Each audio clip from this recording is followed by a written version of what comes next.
Welcome to another edition of Poland Daily Travel. I'm Will Richardson, and I'm in Grudziądz.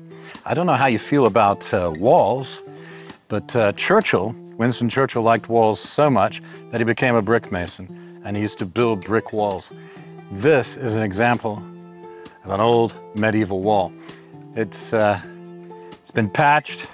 It's no doubt, it looked like this part fell down and then was put together probably several times. And going back down this way, this is behind the church of St. Nicholas. A very tall structure here in this narrow alley on the back side of the church here in Grudziądz. And it's just a splendid view. That's why I like when you're just walking and suddenly you find a great view that you didn't expect, you know. It's wonderful in these medieval towns. It's a grand old building, I have to say.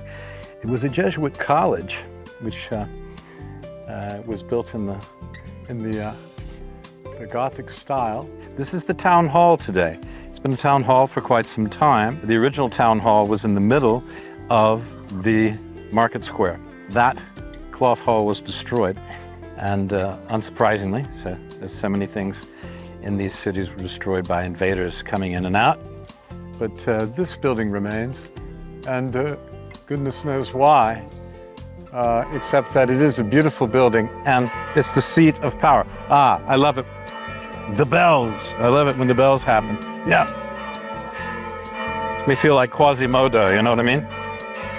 So you probably don't know what I mean. You probably don't know what it feels like to be Quasimodo. I'm not sure I do either. I know what it's like to long for an Esmeralda though. All of us know about that. And here's the statue. We see the setting sun's coming down, of the cavalry officer and his girl. This is a very famous statue in the city here. And they're looking out over the Vistula, and he's saying, at least in my interpretation, he's saying goodbye to her as he's getting ready to go and get on his horse and go fight whatever enemy happens to be at the moment, whether it's Russian or German, most likely in this case, because it's a First World War, interwar type of uniform. There you are, nicely framed against the setting sun with the bells.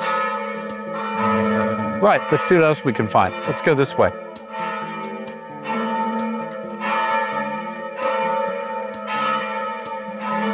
The river Vistula out there, very close.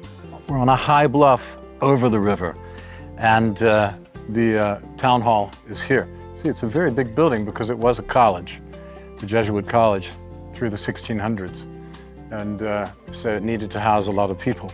At any rate, we're just wandering, which is what you want to do. That's how you find things out. And I have these very helpful plaques, which have gone up all over the country in the last few years, well, particularly the last 2 or 3, since we started doing these shows. They're very helpful, not only to me, but to you, if you like to read. So, and they're usually short texts. This one's in Polish, English, and German, because those are the 3 most likely languages that people would speak here. This is a granary, and at one time there would have been granaries all along this whole area. And you see a spectacular view, which we're going to do later, of these granaries sitting up on the hill over the Vistula River in the Middle Ages. That would have given evidence of great wealth. Or, yeah, because this was built early 1500s. So it's Renaissance, beginning of the Renaissance in this part of the world. Of course, Italy was ahead of everyone in the 1400s of the Renaissance, if I remember correctly. But correct me if I'm wrong, that's always allowed. Anyway, these granaries are amazing. Look at these details of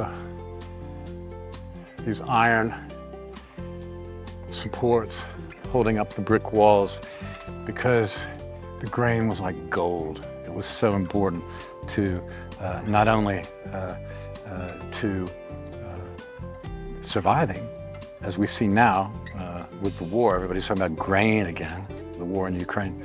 But also, it was virtually a currency. Grain was a currency, you see. Very important thing. Very important thing. And hence, this is one of the most famous views of the granaries you'll see outside of Gdansk in the whole country. And that is what Grudziądz is most famous for, but not only. So let's go see another view. I'm standing in front of the beautiful Klimek Tower, reconstructed as if it were built by the Teutonic Knights just yesterday. The castle's on the highest point for many kilometers around. This is the highest point, and that's why the castle was put here. This tower was not a place to live or anything like that.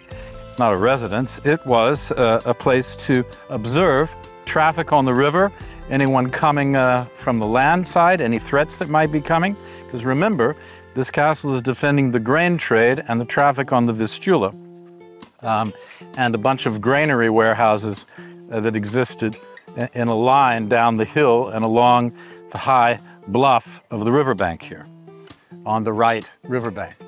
At any rate, it would have been a good place to send signals from. Right there at the top, you can see. And also, if you got into too much trouble, you were a little too naughty, they might lock you up in there. So it's not a place you wanted to hang out in the Klimek Tower, particularly in the winter. Today might have been passable. It's a nice, beautiful summer's day, but not in the winter. So that's one of the main things to see when you are here. But let's go around and look. All around this area were the castle ruins.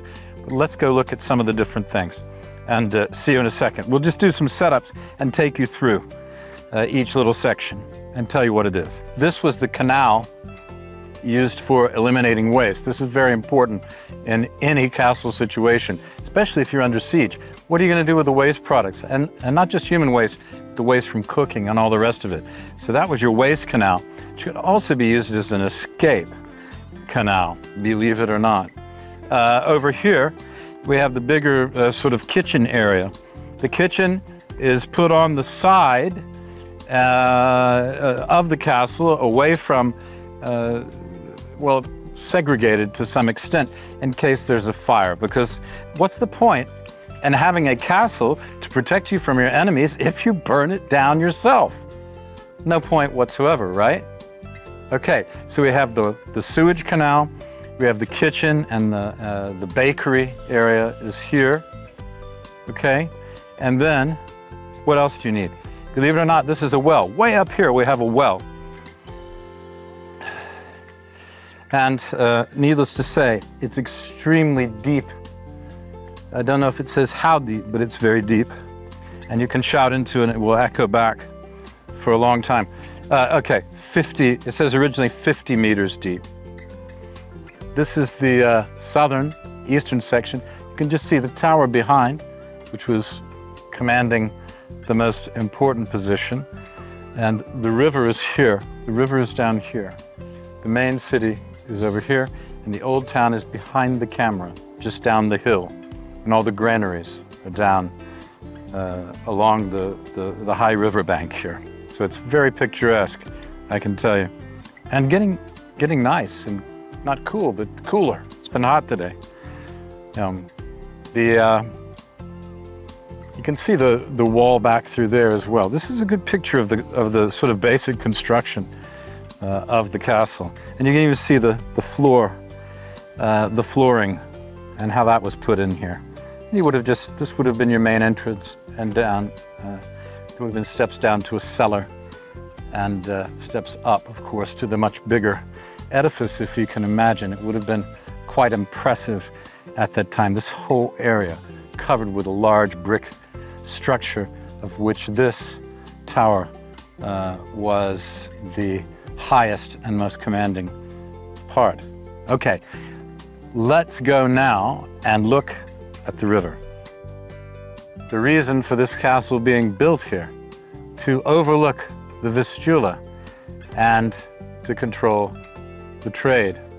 As you can see, it's a pretty commanding position. In fact, it was also a fairly precarious position. I'll tell you why.